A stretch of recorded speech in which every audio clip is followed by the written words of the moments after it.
Hey everyone, and welcome. Today, we're diving into the rules of the game, the fundamental rules that shape how entire countries are run. We are talking about political party systems. Think of them as the invisible architecture that decides how power is won and how it's used all across the globe. So, have you ever stopped to wonder about this? Why is it that when you look at one country, you see a whole menu of political parties, but in another, it's really just a choice between two? Or sometimes, no choice at all? It's a great question, and the answer, well, it goes way deeper than just culture or history. So let's unpack that mystery together. The key to that whole mystery is something called a party system. And honestly, the best way to think about it is like a political operating system that a country runs on. It's the software that sets all the rules for how politics gets played. So, putting it simply, the party system defines the rules of the game. And it's not just about how many parties there are. It's about how much power they have, what they believe in, and all the complicated ways they have to work with each other. Or, against each other.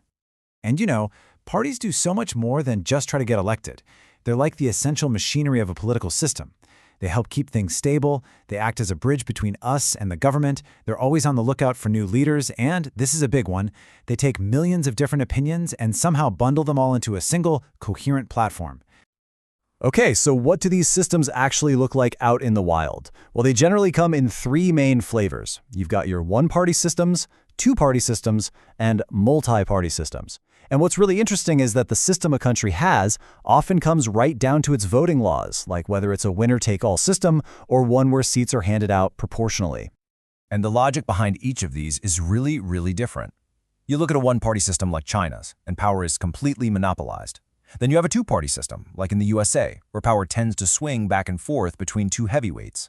And then there's the multi-party system, like Germany's, where it's pretty rare for one party to win outright, so power has to be shared through coalitions, which means constant deal-making and negotiation. So let's dive into the classic example of a two-party system, the United States. For well over a century and a half, the Democrats and the Republicans have just completely dominated the political landscape. But you know what? It wasn't always this way. The American system we see today really grew out of some early, really fundamental arguments. At first, it was the Federalists fighting with the Anti-Federalists over just how powerful the central government should be. Then, fast forward to the 1820s, and the Democratic Party really starts to take shape, focusing on the common man. And then comes 1854, when the Republican Party was literally born from the fire of the national debate over slavery. And that's what really cemented the two-party dynamic that's still with us today. What's wild is that even the founders of the country were really worried about these political divisions, or factions, as James Madison called them. He was hoping that this new union he was helping to build could somehow keep them in check. But as history shows, those very divisions ended up becoming the bedrock of the party system itself. Now, today, both parties are these huge, diverse coalitions, but they definitely tend to pull support from different corners of the population. If we're talking general tendencies, Republicans often do well with higher-income voters, older folks, and those with more formal education. Democrats, on the other hand, frequently build their base with lower-income groups and racial and ethnic minorities. Okay, let's pivot to a completely different picture. We're going from a tale of two parties to a state that is run by just one, China.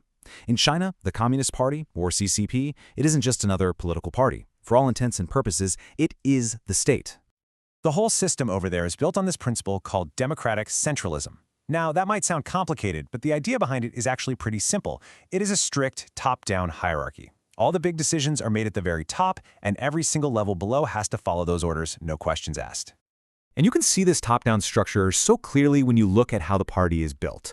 Power kind of flows upwards. From the massive National Party Congress, it gets funneled up to the Central Committee, then it's concentrated into the 25-member Politburo, and ultimately, it rests in the hands of the tiny 7-member Politburo Standing Committee and the General Secretary. And if you want to understand just how far its reach goes, just think about this one number, 96 million. That is more people than the entire population of Germany. With 96 million members, the CCP is basically woven into the very fabric of Chinese life, from schools and businesses right up to the military. It's how they ensure control at every single level. All right, so we've looked at a two-party system and a one-party system. But why does any of this actually matter? Why should you care what kind of system a country uses? Well, because it has a direct impact on pretty much everything, from how stable a nation is to the personal freedoms of every single citizen. The thing is, every single system comes with a huge trade-off. One-party systems, they can be incredibly stable and super efficient at getting things done, but that often comes with the heavy price of personal freedom. Two-party systems, they give you stable transfers of power, but they can also lead to bitter polarization and political gridlock. And multi-party systems, they offer a much wider range of representation, but they can sometimes struggle just to form a stable government. The bottom line is, no system is perfect. So here's the crucial takeaway. The operating system a country decides to run on, whether it's one, two, or many parties, it isn't just some abstract concept for a political science class. No way. It's a fundamental choice that defines the entire relationship between a government and its people. It shapes everything. And that really leaves us with a final thought to chew on. Which of these systems does the best job of balancing stability with representation? And more importantly, what price is a society willing to pay to get that balance? The answers to those questions are still shaping our world every single day. Thanks for joining me.